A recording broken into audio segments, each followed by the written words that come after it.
Kamusta mga kabasketballista? Panalo ang Slovenia kontra sa Italy 89-85. Nakapagtala ng 29 points, 10 rebounds, 8 assists, 3 steals si Luka Doncic ng Slovenia. Nag-ambag naman ng 12 points si Mikey Toby, Zoran Dragic 10 points. Para naman sa natalong Italy, Marcos Pesa 22 points, 3 rebounds, 4 assists, 1 steal.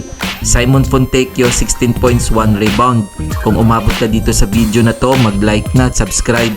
Sa main game, tinalo ng Latvia ang Lithuania matapos tambakan ng 35 points, 98-63.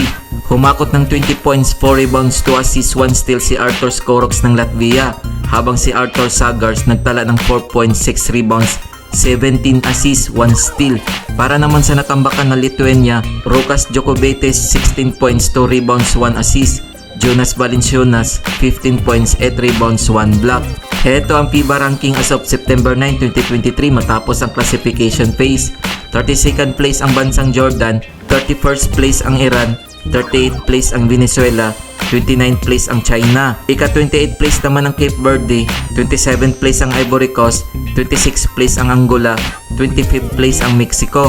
Nasa ika-24th place naman ang bansang Pilipinas, 23rd place ang Lebanon, 22nd place ang New Zealand, ika-21st place ang Finland, 28th place ang Egypt, 19th place ang bansang Japan, 18th place ang France, ika-17th place naman ang South Sudan, 16th place naman ang bansang Georgia, 15th place ang bansang Greece, 14th place ang Dominican Republic, 13th place ang Brazil, 12th place ang Puerto Rico, ika-11th place ang Montenegro, 10th place naman ang bansang Australia, 9th place ang Spain, ika-8th place ang Italy, 7th place ang Slovenia, 6th place ang Lithuania, 5th place ang Latvia, habang ang ika-3rd to 4th place ay paglalabanan ng Canada at USA, at ang 1st to 2nd place naman ay pag-aagawan ng Germany at Serbia. Heto ang mga laro ng 2023 FIBA World Cup ngayong September 10, 2023. Para sa Battle of 3rd place, magtutos ang USA at Canada alas 4:30 ng hapon, nagaganapin sa Mall of Asia Arena, Philippines. Para naman sa finals, magtatagpo ang Germany at Serbia alas 8:40 ng gabi,